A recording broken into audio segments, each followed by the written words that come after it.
Diba? Ito pala ang nangyari. Yan. Diba, kinansin na yung visa ni diplomatic visa ni Romualdez. Ito pala ang chismis. Si Martin Romualdez at si Ambassador Babes Romualdez magpinsan. Diba? Magpinsan. Eh, may utang pala, may lupa si Babes Romualdez na bininta niya kay Martin. Pero hindi daw binayaran ni Martin. Grabe naman yun. Hindi niya binayaran ang malita. Baka yung malita niya nasa Pacific Ocean na, nasa kay sa barge. O ano, bayad niya. Diba? So ngayon, diba si Martin, may utos din si Bongbong Bangag at si Lisa kay Babes Romualdez na ipitin niya si Martin. Ipitin niya si Martin. Yosek, sandali, binuksan na. Atras tayo dito. Maaaring tuloy muna ang bawat isa. Yan lang mga madaan. Kasi dito tayo. Kasi mainit eh. Tama. Diba? So, Dito na tayo. Dito po, Papingit. Atras lang Lagyan tayo. mo ng marshal dyan at dyan mag-traffic. Oo, tama. Kasi mainit dun eh. Sige, Yosek. Hindi tayo makapagsilata dyan. Baka mahimlat ako. Wala ako. Diba? Tuloy, Yosek, tuloy. Ang nangyari, tuloy tayo, no? Ang nangyari, ang utos pala ni BBM at Elisa na ikulong si para ibig sabihin, may, di ba sabi niya na may makukulong na malaking isda? Di ba? So, gusto nilang isakripisyo si Martin. Ang problema, sabi ni Martin, kung magpapakulong ako, isama ko si Sandro Marcos. Yun, isama daw nila si Sandro Marcos. Di, sabi ni Bongbong, ay hindi, anak ko yan, hindi yan isama. Nawala, hindi din siya magpapakulong. So ngayon, self-destruct na ang mga Romualdez at ang mga Marcos. Baka yun ang umpisa ng, di ba? Pag mag-self-destruct, yung puro magnanakaw, wala na. Boom. Malapit na ang katapusan nila. Yes. Wala ito sa Senado. Sa Senado, nag-self-destruct na din ang Senado. Yes. Bakit? Yung mali, ginawang tama. Yung tama, ginawang mali. Ano ang mali? Yung blue ribbon ni Tulfo na putol. Diba? Bakit siya nag-blue ribbon na putol? Dahil mabubulgar sila eh. Eh bakit kanina? Kung ako lang pa rin, pumunta na ako isa doon.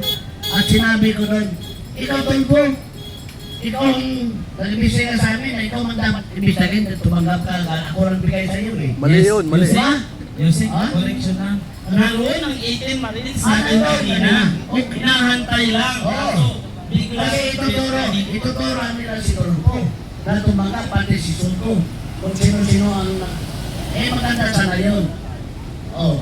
Kaya lang, ang ginawa ni Matibag, nandun yung mga CIDG, di ba? Nakalibay lang sila na arestuhin si Diskaya. Hindi naman eh. Kasi bakit arestuhin si Diskaya? Nakulong na yan eh. Di ba? Niluluko lang tayo.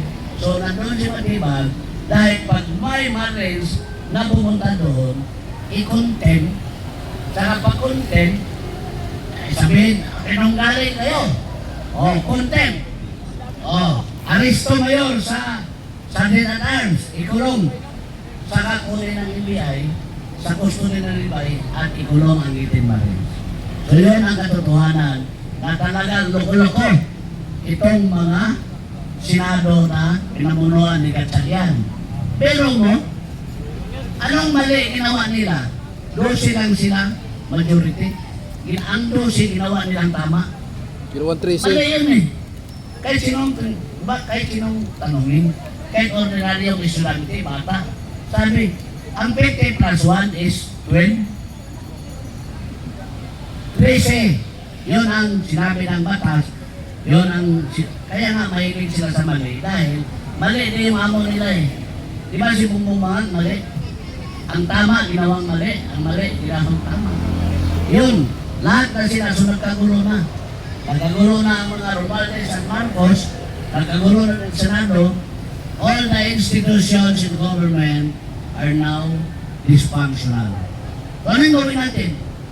Tayo man ang gobyerno, tayo man ang taong government, Tayo man ang nagdadaan sa kanila, tayo man lahat ang bakit sila nagdadaan. Ano ang mantayin natin? Ha? Dysfunction natin gobyerno. Dysfunction meaning to say, wala na nag-function. Kasi, hindi na sila naniwala sa ating saligang batas.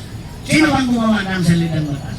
Iba tayo, we ratified the Constitution because we are the sovereign people of this country. We are the Filipinos. We ratified that Constitution. Tayo gumawa. Ito ang ginawa ng mga loko-loko yan. Ha? Binali na nila ating Constitution.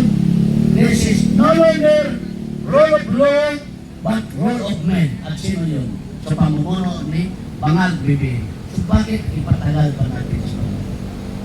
Ha? Magsalita, utang-utang na nga eh. Matagal kung anong gusto tayo salita. Kaya na, sobra na. So sana mga Pilipino, kung napaalis natin ang ama, bakit hindi natin mapaalis ang ama? Ha? Bakit? Destiny naman nila yan eh. The only two presidents in a family na nagkamali sa bansang ito ay mga Marcos lang. Mga Marcos, from the father to the son, talagang di-destroy this country. Sila ang nagpalubog sa ating bansa.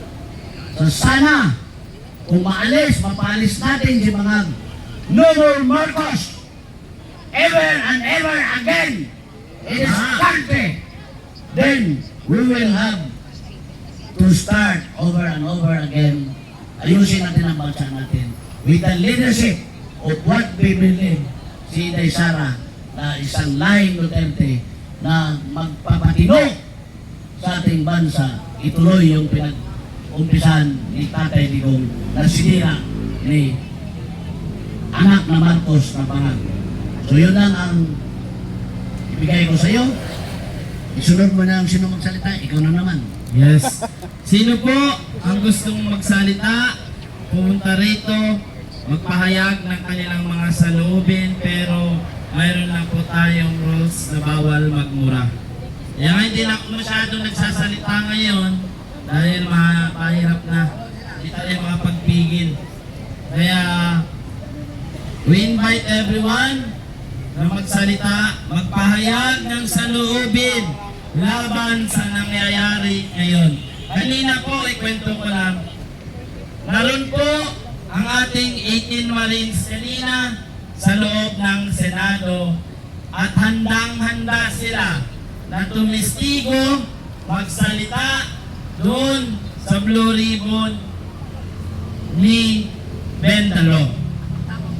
Kaso bigla nilang tinigil ang kanilang hearing. Hindi naman daw po hearing yun. Consultative meeting daw yun. Pero hinayaan nila si NBI Director Matibag na maglatag ng kanyang PowerPoint doon.